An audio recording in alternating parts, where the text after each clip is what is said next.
Hello guys, welcome to my new blog. তো ভিড় থেকে বুঝতে পারে যে আমি কই যাইরাম বর্তমানে। তো আজকে এলাম অনেকদিন পরে মেলাত। তো ভিডিওটা অবশ্যই লাস্ট পর্যন্ত দেখবা। আর হয়তো কেন একটু মানে বাইরে ব্যাকগ্রাউন্ডের সাউন্ড আছে, কারণ তাই জন্য একটু জেলচে শুনতে পারো। দেখতে পারে এখানে মানে এত ভিড় মন্দিরের সামনে বর্তমানে মেলার মধ্যে যাইরাম, এটা মানে এত ভিড় হওয়ার মতো নয় হইতাম। হাঁটতে হাঁটতে মানে এটা বহুত দূরে পড়ছে মেলা, তাও মানুষের এত ভিড় এখানে মানে সব জায়গার মিডিলে পড়ছে মেলাটা। লাগে সব দূর দূর থেকে মানুষ আয় এখানে মেলা দেখার লাগে। তো ভিডিওটা কেমন হয়েছে অবশ্যই লাস্ট মতো দেখবা। সাউন্ডটা একটু জের হইতে পারে, তো একটু ম্যানেজ করে নিবা। তো এখানে এই দেখলাম বর্তমানে সবার প্রথমে সরকি উরকি রাখা মানুষ, মানে ভিউটা দেখতে অনেক একটা সুন্দরও লাগে। তো দেখতে পারে যে এত মানুষ ভিড়, মানে রাত্রে আইসি তোমার 10:30 বাজে তখন, মানে এত ভিড়, তাও 10:30টার সময়।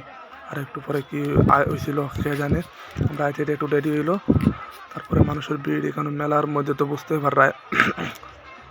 আর বারবার করলাম কথাগুলো একটু জের জের হইতে পারে, কারণ মেলার মধ্যে তো। তারপরে এখানে দেখে আইয়া মানে তো মানুষের লাইন, ভাবলাম কি হইলো। তো আমার বন্ধুরা কইলো এখানে নাকি ডান্স মেলার এইসব করা দেখানো হয়।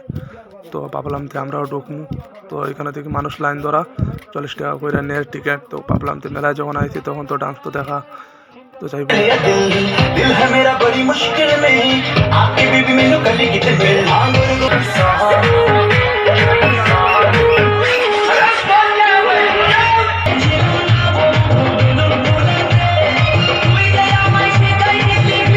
তো ডান্সগুলো কীরকম লাগলো তো অবশ্যই কমেন্টে কইবা। যদি ডান্সগুলো ভালো লাগে থাকে তাহলে অবশ্যই কমেন্ট করবা যে এক্সট্রা ভিডিও এটা ডান্সের ডালমু দেখতে হইবা। তো মানে এখানে বাইরে যাওয়ার পরে দেখি এখানে আরেকটা সরকি চলে, বাচ্চাগুলো অনেক দূরের, তারা হয়তো ভালো মজা করে, দেখতে অনেক সুন্দরও লাগে।